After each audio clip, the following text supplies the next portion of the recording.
Bismillahirrahmanirrahim. Innalhamdulillah wassalatu wassalamu ala Rasulillah wa ala alihi wa sahbihi ajma'in. അസ്സലാമലൈക്കും വറഹ്മത്തുള്ളാഹി വബറകാതുഹു. ഹൈന്ദവ വിശ്വാസമില്ല, ക്രൈസ്തവ വിശ്വാസമില്ല, പിന്നെ എന്തുകൊണ്ട് ഓണാശംസകൾ നേരരുത്, ഗുഡ് ഫ്രൈഡേ ആശംസകൾ നേരരുത്, നമ്മുടെ വിശ്വാസത്തെ ബാധിക്കാതെ അവരുടെ ആഘോഷങ്ങളുമായി സഹകരിച്ചുകൂടെ എന്ന് ചിലർ ചോദിക്കാറുണ്ട്. ക്രൈസ്തവരുടെ ഗുഡ് ഫ്രൈഡേ ആഘോഷം ഈസാ നബി അലൈഹിസ്സലാം ക്രൂശിക്കപ്പെട്ടുവെന്ന അവരുടെ വിശ്വാസവുമായി ബന്ധപ്പെട്ടതാണ്. എന്നാൽ ഇസ്ലാമിക വിശ്വാസം അംഗീകരിക്കുന്നില്ല. അള്ളാഹു പറയുന്നു, അവർ അദ്ദേഹത്തെ കൊന്നിട്ടില്ല, ക്രൂശിച്ചിട്ടുമില്ല, എന്നാൽ അവർക്കങ്ങനെ തോന്നിപ്പിക്കപ്പെടുകയായിരുന്നു. ഇത് സൂറത്ത് നിസായിലെ 157 വചനാണ്. അതിനാൽ ആ വിശ്വാസത്തിൽ നാം വിശ്വസിക്കുന്നില്ലെങ്കിലും അതുമായി ബന്ധപ്പെട്ട മതപരമായ ദിനത്തിന് ഗുഡ് ഫ്രൈഡേ ആശംസകൾ നേരുന്നത് അവരുടെ മതപരമായ ആഘോഷത്തെ അംഗീകരിക്കുന്ന പ്രവൃത്തിയായി മാറുന്നു. അതുപോലെ ഓണത്തിന്റെ പിന്നിൽ ഹൈന്ദവ മതപരമായ പാരമ്പര്യങ്ങളും വിശ്വാസങ്ങളും ആചാരങ്ങളും നിലനിൽക്കുന്നു. അതുകൊണ്ട് തന്നെ ഞങ്ങൾ അവരുടെ വിശ്വാസത്തിൽ വിശ്വസിക്കുന്നില്ല. അതിനാൽ അവരുടെ ആഘോഷങ്ങൾക്ക് ആശംസകൾ നേരാം, അവരുടെ ആഘോഷത്തിൽ പങ്കെടുക്കാം, ആഘോഷത്തിനായി തയ്യാറാക്കിയ ഭക്ഷണം കഴിക്കാം എന്ന വാദം ശരിയല്ല. ഇത് മനസ്സിലാക്കാൻ ഒരു ലളിതമായ ഉദാഹരണം നോക്കാം. അമുസ്ലിങ്ങൾ അവർ അള്ളാഹുവിൽ വിശ്വസിക്കുന്നില്ല എന്ന് പറഞ്ഞ് അവർ മാലയിട്ട് മലക്ക് പോകാൻ തയ്യാറായാൽ മുസ്ലിങ്ങൾ മാത്രമല്ല അവരുടെ മതക്കാർ തന്നെ അവർക്ക് കഴിക്കാൻ പാടില്ലാത്ത ഭക്ഷണം കൊടുത്താൽ അവർ കഴിക്കുമോ? ഒരിക്കലുമില്ല. എന്തുകൊണ്ട്?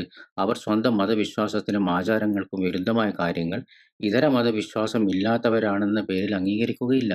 അപ്പോൾ ഒരു മുസ്ലിം തൗഹീദിൽ ഉറച്ചു നിൽക്കുകയും അതേസമയം മറ്റൊരു മതത്തിന്റെ മതപരമായ ആഘോഷത്തെ ആശംസിക്കുകയും അതിന്റെ സന്തോഷത്തിൽ പങ്കുചേരുകയും ചെയ്യുന്നത് എങ്ങനെ ശരിയാകും? ഷെയ്ഖ് ഇബ്നു ഉസൈമീൻ റഹിമഹുല്ലാഹ് പറഞ്ഞു, അമുസ്ലിങ്ങളെ അവരുടെ ക്രിസ്മസ് ആഘോഷങ്ങളിലോ മറ്റു മതപരമായ ആഘോഷങ്ങളിലോ അഭിനന്ദിക്കുന്നത് നിരോധിക്കപ്പെട്ടതാണ്.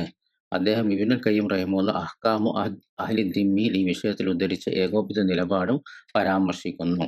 അതേപോലെ സ്ഥിരം ഫത്വ കമ്മിറ്റി അൽ-ലജ്ന ദായിമ വ്യക്തമാക്കിയിട്ടുണ്ട്, യഹൂദരുടെയും ക്രിസ്ത്യാനികളുടെയും മുശ്രിക്കുകളുടെയും ആഘോഷങ്ങൾക്കായി തയ്യാറാക്കിയ ഭക്ഷണം കഴിക്കുന്നതും അവരുടെ ആഘോഷങ്ങളിൽ പങ്കുചേരുന്നതും അവരുടെ മതാചാരങ്ങളെ പ്രോത്സാഹിപ്പിക്കുന്നതും അവരോട് അവരോട് സഹകരിക്കുന്നതും അവരുടെ ആഘോഷങ്ങളുടെ സന്തോഷത്തിൽ പങ്കുചേരുന്നതും ആ ആഘോഷങ്ങളുടെ ഭാഗമായി അവരിൽ നിന്ന് ഒരു സമ്മാനം സ്വീകരിക്കുന്നതും അനുവദനീയമല്ല. മുസ്ലിങ്ങൾക്ക് അനുവദനീയമല്ല. ഇത് ആത്യന്തികമായി അവരുടെ ഉത്സവങ്ങൾ നമ്മുടെ സ്വന്തം ഉത്സവങ്ങളായി ഏറ്റെടുക്കുന്നതിലേക്ക് നയിച്ചേക്കാം. ഇത് 22-ാം വോള്യം 398, 399 പേജ് ഫത്വ നമ്പർ 2882 ആണ്. ഇവിടെ ഒരു കാര്യം പ്രത്യേകം വ്യക്തമാക്കണം. വിശ്വാസത്തിൽ വിട്ടുവീഴ്ചയില്ല, എന്നാൽ അമുസ്ലിങ്ങളോട് അനീതിയുമില്ല. അവരോട് നന്മയും കരുണയും നല്ല പെരുമാറ്റം പുലർത്തുക, അനുവദനീയമായ ഇടപാടുകളും നടത്താം. അവരോട് അനീതി ചെയ്യുകയോ മോശമായി പെരുമാറുകയോ ചെയ്യുന്നത് ഇസ്ലാം അനുവദിക്കുന്നില്ല. ഇതാണ് മുസ്ലിമിന്റെ നിലപാട്.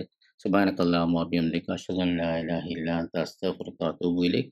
അസ്സലാമു അലൈക്കും വറഹ്മത്തുള്ളാഹി വബറകാതുഹു.